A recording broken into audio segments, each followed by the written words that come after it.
99% लोकांना हेच माहित नाही आहे की चहा पिण्याबरोबर साफसफाईसाठी सुद्धा तुम्ही वापरू शकता. गेले 1 महिना झाला मी गावी गेले होते, त्यामुळे घर बंद होतं. त्यामुळे फ्रीज बघू शकता खूप घाण झालेला आहे. यावरती धूळ वगैरे सगळं काही बसलं आहे. बाहेरूनच नाही तर आतून सुद्धा खूप घाण झालेला आहे आणि जिथे अशा पद्धतीने ओपन जास्त पार्ट राहतो तिथे खूप चिकट असा घाण साचलेली असते आणि ती आपण घासली तरी निघत नाही आणि घासणीचा वापर तर आपण यासाठी करू शकत नाही कारण त्यावरती स्क्रॅचेस होतात. तर असं मी पातेलं घेतलंय जे मी फक्त हे क्लिनिंग हॅकसाठी वापरते. बस ते घ्यायचं आहे किंवा तुम्ही कोणतंही किचनचं भांडं घेऊ शकता. त्यानंतर यामध्ये 1 ग्लास पाणी आणि थोडीशी चहापत्ती आपल्याला टाकायची आहे. फक्त 2 इन्ग्रेडियंट आणि ही चहापत्ती उकळून घ्यायची आहे. मी उकळून घेतली आहे. चहापत्तीचा पूर्ण कलर यामध्ये आलेला आहे, तुम्ही बघू शकता आणि गाळणीचा वापर करून आपल्याला हे पाणी गाळून घ्यायचं आहे. आता यामध्ये आपल्याला दुसरं काहीच टाकायचं नाही, फक्त 2 इन्ग्रेडियंटचा वापर करायचा आणि आपण यामध्ये चहापत्ती का टाकली आहे ते सुद्धा सांगणार आहे. ही चहापत्ती धुवून घेऊन सुकवून तुम्ही फ्रीजमध्ये जर ठेवली तर फ्रीजमध्ये बिलकुलच दुर्गंधीचा स्मेल येत नाही. त्यानंतर डिशवॉश लिक्विड आपल्याला यामध्ये टाकायचं आहे. जास्त डिशवॉश लिक्विडचा वापर करायचा नाही, अगदी 1 ते 2 बूंद डिशवॉश लिक्विड यामध्ये आपल्याला टाकायचं आहे आणि बस आपलं हे सोल्युशन तयार झालेलं आहे. जेव्हाही तुम्हाला फ्रीज किंवा वॉशिंग मशीन किंवा मग कूलर असे फर्निचर साफ करायचे असेल तर तुम्ही याचा नक्की वापर करा. एक अशा पद्धतीने ना रोल भेटतो बघा, मला हा क्लिनिंगसाठी खूप छान वाटला. आपण घरातले जुने पुराणे कपड्याचा वापर करतो, पण एकदा ना हे रोल घेऊन बघा, त्याची लिंक मी खाली डिस्क्रिप्शनला देत आहे. तुम्ही बघू शकता बाहेरूनच नाही तर आतून सुद्धा अशा पद्धतीने फ्रीज घाण झालेला आहे. आता हे कसं साफ करायचं ते मी तुम्हाला सांगते. तर कपडा यामध्ये बुडवून ठेवायचा आणि अशा पद्धतीने व्यवस्थितरित्या पूर्ण पुसून घ्यायचं आहे. आता बघा हे ना थोडंसं कोमट असलं तर जिथे खूप जास्त चिकट डाग झाले तिथे पूर्ण ही क्लिनिंग करायची आहे. जेव्हाही तुम्ही आतली क्लिनिंग करता हे सोल्युशन पूर्णपणे थंड होऊ द्या. पहिले तुम्हाला असं वाटेल की याचा ना फेस होतोय, पण थोडं थोडं जेव्हा तुम्ही त्याला घासत जाल ना खूप व्यवस्थितरित्या हे क्लीन होत जाईल. स्पेशली जो फ्रीजचा वरचा भाग आहे किंवा बाहेरचा भाग आहे तो तुम्ही हे सोल्युशन कोमट असतानाच तुम्हाला व्यवस्थितरित्या पुसून घ्यायचा आहे. जर तुमचं फ्रीज खूप घाण झाले असेल तर पिवळ्या कलरची एकदम सॉफ्ट अशी घासणी भेटते, त्याचा वापर तुम्ही करू शकता. पण जर तुम्ही या पद्धतीने हे सोल्युशन वापरून जर हे क्लीन केलं तुम्हाला जबरदस्त असा रिझल्ट मिळेल. आणि फ्रीजसाठी ना शक्यतोवर वरच्या बाजूने आपण कव्हर वगैरे टाकून ठेवतो, तर ती कव्हर काढून सुद्धा तुम्ही हे व्यवस्थितरित्या क्लीन करून घेऊ शकता. तर तुम्ही बघू शकता हे सोल्युशन कोमट असतानाच मी काय केलं, फक्त ह्या कपड्याचं त्यामध्ये भिजवून आणि क्लीन करून घेतलेला आहे. आतला भाग अजून आपण साफ केलेला नाहीये कारण बाहेरचा भाग हा प्रचंड चिकट झालेला असतो. आता जेव्हा तुम्ही आतला भाग स्वच्छ करायला घेणार आहात हे सोल्युशन पूर्णपणे थंड असायला हवं आणि जेव्हा हे फ्रीज तुम्ही डीप क्लीन करता त्याच्या 2 तास अगोदर फ्रीज हे बंद करायचं आणि त्याची पिन काढून ठेवायची, म्हणजे हे रूम टेम्परेचर वरती येतं आणि नंतर जेव्हाही आपण जर हे डायरेक्टली बंद करून पुसायला घेतलं तर नंतर पुसल्यानंतर सुद्धा यामध्ये पाणी सुटायला लागतं.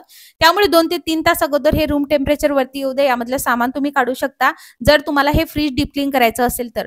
जर तुम्हाला फ्रीज डीप क्लीन करायचं नसेल तर तुम्ही ॲज इट इज फक्त याने पुसून घेऊ शकता. जर तुम्ही अशा पद्धतीने क्लिनिंग केलं तर तुमचं फ्रीज हे तुम्हाला डीप क्लीन करायची सुद्धा गरज पडणार नाही, खूप इझिली स्वच्छ होतं. तुम्ही बघू शकता किती इझिली मी हे सुद्धा स्वच्छ करून घेते आहे. आता यामध्ये आपण चहापत्तीचा वापर का केला, तर बऱ्याचदा फ्रीजमध्ये आपण कांदा ठेवतो, लसूण ठेवतो किंवा मग कधी आपल्या अनावधानाने आपल्या हातून काहीतरी तिथे सांडलं जातं आणि मग फ्रीजमध्ये खूप दुर्गंधी किंवा त्याचा खूप स्ट्रॉंग स्मेल येतो जो बाकीच्या इतर पदार्थांना सुद्धा लागतो.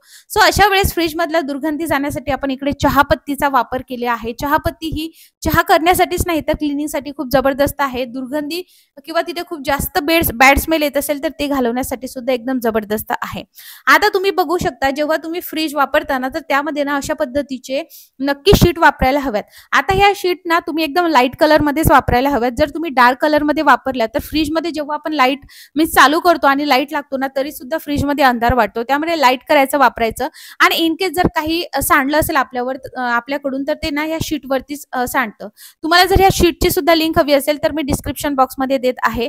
तुम्ही बघू शकता कधी आपला हात भरका असतो तर अशा पद्धतीने फ्रीजला घाण लागते तर तुम्ही ही सोल्युशन एकदम जबरदस्त पद्धतीने करू शकता.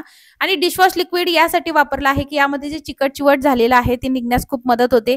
तुम्ही याऐवजी निरम्याचा वापर किंवा लिक्विड डिटर्जंटचा वापर केला तरीही चालेल. अशा पद्धतीने ना मी भाजीपाला ठेवण्यासाठी स्टोरेज बॉक्सचा वापर करत आहे. मला खरंच खूप जबरदस्त हे वाटत आहे. आपला फ्रीज सुद्धा ऑर्गनाइज दिसतं आणि प्रत्येक वेळेस एक एक भाजी नेमकी ते ट्रान्सपरंट असल्यामुळे कोणती भाजी कोणत्या डब्यामध्ये ठेवली आहे ते सुद्धा कळून येतं.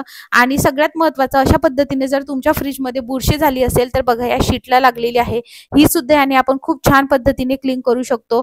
अशा पद्धतीने जर तुम्ही फ्रीज तुमचं क्लीन ठेवलं ना तर तुमच्या फ्रीजमध्ये दुर्गंधी सुद्धा येत नाही. आणि चहापत्ती अशा पद्धतीने केली तर तुम्हाला त्याचा वापर अशा पद्धतीने केला तर फ्रीजमध्ये बिलकुलच सांडलं किंवा कांदा जरी ठेवला तरी दुर्गंधी येत नाही.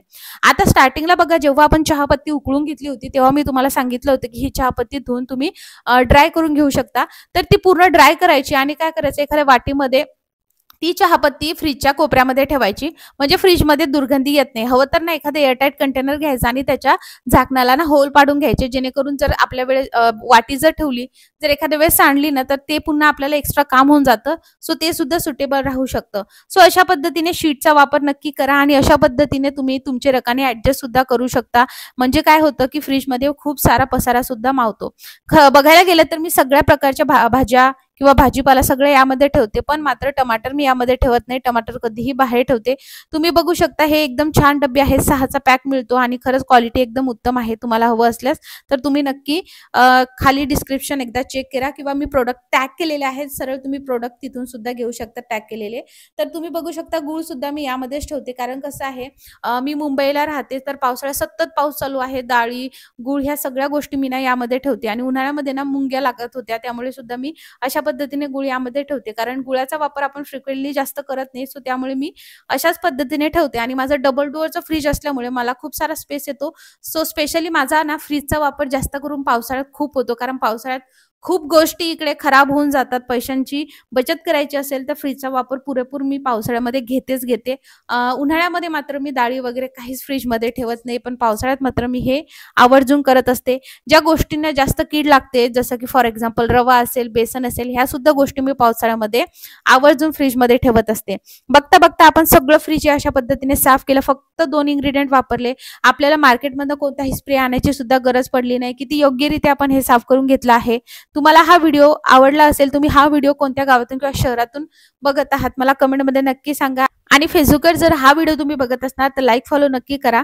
तर मंडळी तुम्ही बघू शकता आपण हे व्यवस्थितरित्या साफ करून घेतलंय. तुम्हाला जर फ्रीजचे मॅग्नेट सुद्धा हवे असेल त्याची लिंक सुद्धा मी डिस्क्रिप्शनला देते किंवा मी तुम्हाला प्रोडक्ट टॅग केले आहे, तिथे सुद्धा तुम्ही व्यवस्थितरित्या हे बघू शकता. सो तुम्ही बघू शकता आपण आपलं फ्रीज किती छान पद्धतीने डीप क्लीन करून घेतले. काही घासायची सुद्धा गरज पडत नाही. आपण काहीच घासल्याने फक्त पुसून घेतलेलं आहे आणि किती व्यवस्थितरित्या क्लीन येतं. यामध्ये जर काही दुर्गंधी वगैरे झाली असेल ती सुद्धा नाहीशी होते. सो या पद्धतीने तुम्ही तुमचा फ्रीज आणि फ्रीजर डीप क्लीन नक्की करा आणि तुम्हाला हा व्हिडिओ कसा वाटला हे मला कमेंटमध्ये नक्की सांगा. आणि या पद्धतीने शीटचा वापर तुमच्या फ्रीजमध्ये नक्की करा, म्हणजे फ्रीजमध्ये पिवळसर डाग होत नाही. काही सांडलं तर शीटवर ते सांडतं आणि शीट खूप इझिली आपण क्लीन करू शकतो.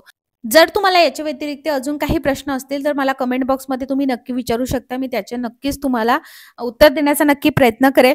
आणि जर तुमच्याहीकडे सतत पाऊस पडत असेल तर तुम्ही अशा पद्धतीने कंटेनरचा वापर नक्की करा. त्यामध्ये डाळी साठवा, जेणेकरून कसं होतं की आपण डाळी हे एकदाच आणून ठेवतो. जर घरच्या डाळी असेल तर जास्त प्रमाणात आपल्याकडे उपलब्ध असतात. कडधान्य सुद्धा पावसाळ्यात नक्की फ्रीजरमध्ये ठेवा.